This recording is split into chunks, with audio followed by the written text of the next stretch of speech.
అనే ఉద్దేశంతోనే రావడం జరిగింది. మరి ముఖ్యంగా 2019లో జగనన్న ఒకే మాట చెప్పారు, ఈ రాష్ట్రంలో ఉండే మహిళలందరినీ కూడా లక్షాధికారులు చేస్తానని. చెప్పిన మాట ప్రకారం ప్రతి మహిళ అకౌంట్లో ఈ 4.5 సంవత్సరాల్లో లక్షలాది రూపాయల డబ్బులు మీ అకౌంట్లో పన్నాయి. వాస్తవమా కాదా అని కూడా మిమ్మల్ని అడుగుతున్నా. ఏమా పన్నాయాలు? అప్లికేషన్ పెట్టకుండా, ఆఫీసు చుట్టూ తిరగకుండా, లంచాలు ఇవ్వకుండా మీకు డైరెక్ట్ గా స్వయంగా ఈ రోజు మీరు మీ కుటుంబాన్ని పోషించే సత్తా, మీ కుటుంబానికి పోషించే బలం మీకు చేకూరింది.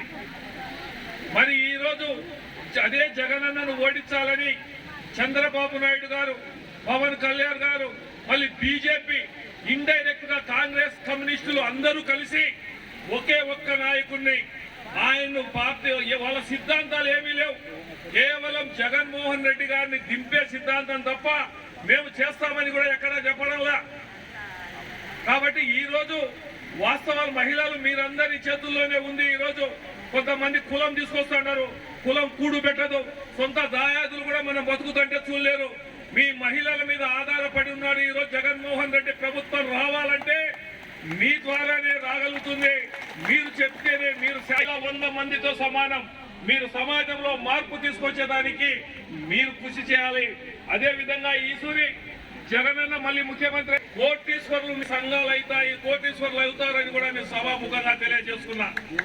ఎందుకంటే ఇప్పుడు మహిళా మార్పులు వచ్చాయి. రేపు స్మాల్ స్కేల్ ఇండస్ట్రీస్ ద్వారా చిన్న చిన్న పరిశ్రమలు పెట్టుకునేదానికి కూడా ప్రభుత్వం మీకు వడ్డీ లేని రుణాలు ఇవ్వడం కూడా జరుగుతుంది.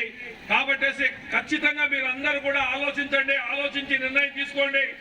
మళ్ళీ చంద్రబాబు నాయుడు గారు ఇప్పుడు 6 హామీలు అంటున్నాడు. అయ్యా, గతంలో 660 హామీలు ఇచ్చి నువ్వు ఏం హామీలు నెరవేర్చావనే విషయాన్ని జనాలందరికీ తెలుసు. జనం నువ్వు 14 సంవత్సరాల 6 నెలలు నువ్వు ముఖ్యమంత్రిగా పనిచేశావు. నువ్వు చెప్పే మాటలు నమ్మే పరిస్థితుల్లో జనం లేరు. కాబట్టే ఈ రోజు పవన్ కళ్యాణ్ బీజేపీ వాళ్ళను వీళ్ళను తెచ్చి చేస్తున్నాడు. నిజంగా నీకు ఈ ప్రభుత్వం ఏం చేసింది అని టీవీలో మాట్లాడుతున్నారు. ఈ ప్రభుత్వం ఏం చేసిందో ప్రజలకు తెలుసు. ప్రజల్లో విశ్వాసం ఉంది కాబట్టి సింహం సింగల్ గా వస్తుంది. జగనన్న కూడా సింగల్ గానే వస్తున్నాడు పోటీకి. వీళ్ళందరూ ఒకటైనా జగనన్నే ఇప్పుడు వచ్చిన సీట్ల కంటే కూడా ఎక్కువ సీట్లు కూడా రాబోతా ఉన్నాయి మీ ద్వారా అని చెప్పేసి కూడా నేను చెప్తున్నా.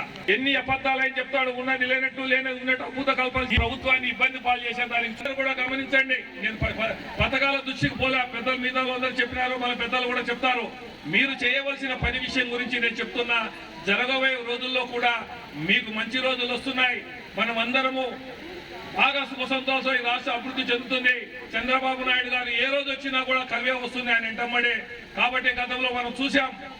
కాబట్టి ఈ రోజు మీరందరూ కూడా మన ఎమ్మెల్యే అభ్యర్థిగా 2వసారి పోటీ చేస్తున్నటువంటి మన సుధమ్మ గారిని, పార్లమెంటు సభ్యులు అవినాష్ రెడ్డి గారిని భారీ మెజారిటీతో మనం గెలిపించాల్సిన బాధ్యత మీ మీద, మన మీద, మన అందరి మీద ఉంది అని చెప్పేసి సభాముఖంగా తెలియజేస్తూ సెలవు తీసుకుంటున్నాను.